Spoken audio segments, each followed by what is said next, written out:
So, I drove here. I don't live in New Brunswick, so driving a lot these days, one of the things you'll often end up seeing is the stickers in the back of people's cars that, it's like man, his wife, his 2 kids, and, those are pretty nice to see, but it ended up working out not so well for a friend of mine, Phil. He got divorced, so he's only allowed to display the sticker of his kids on alternate weekends.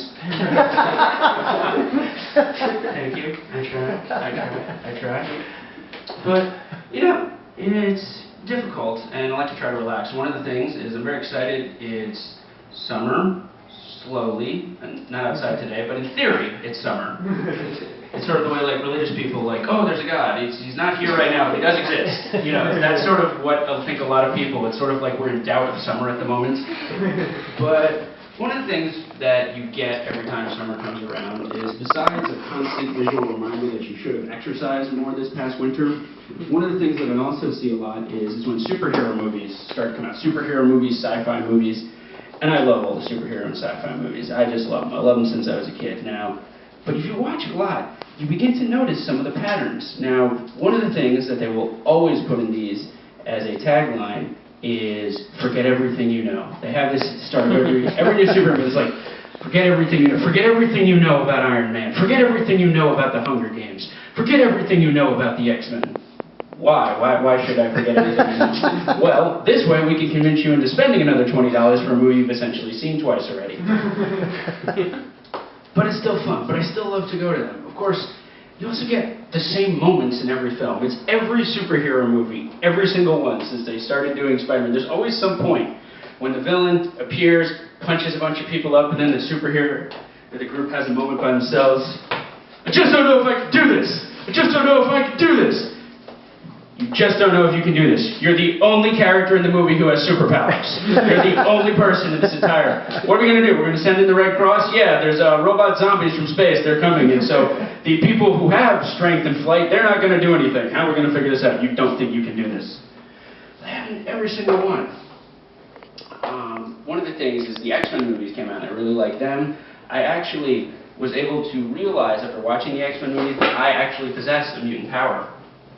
You see, I merely have to think of someone I don't like really strongly, and 60 to 80 years later, they're dead.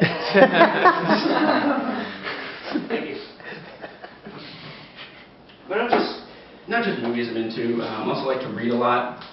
I was reading an interesting book a couple weeks ago, and it was about a Jamaican-Irish cowboy. It was called The Legend of Blackjack O'Reilly.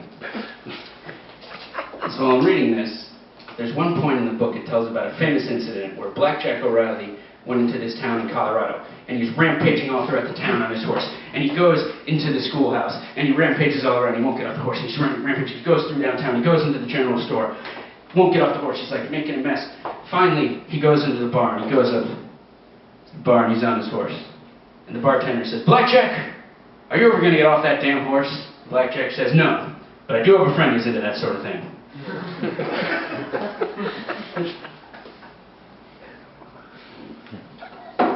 One of the things also with summer is travel a lot.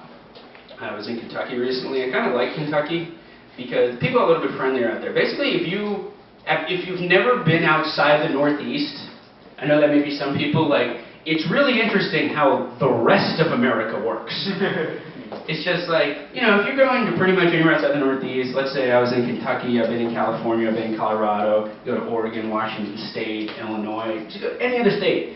You just go around, you're just walking around through downtown, you're in coffee shops, "Hi, how are you doing?" "Oh, you're not from here. Why don't you sit down and tell me your story, tell me where you're coming from." It's like the Northeast, I lived in New York especially, just like you walk to someone you don't know.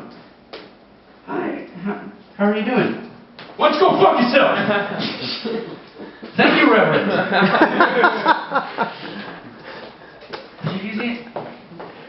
You get this. One of the things, though, that gets really frustrating is sometimes you want to go to a place you've never been, so you want to save some money, you don't stay in a hotel. And then you met somebody who's from there.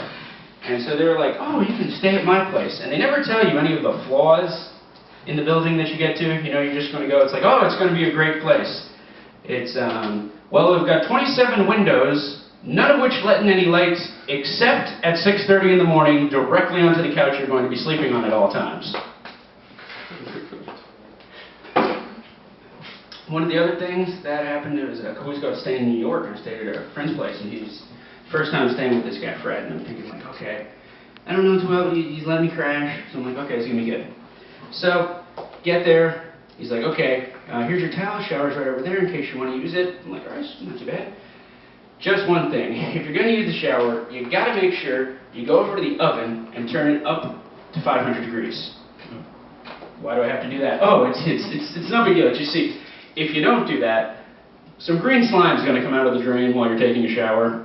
It's not that you do. What kind of green slime? Hell if I know. That's why I keep the oven on. Okay, so I turn the oven on, take a shower, trying to get relaxed.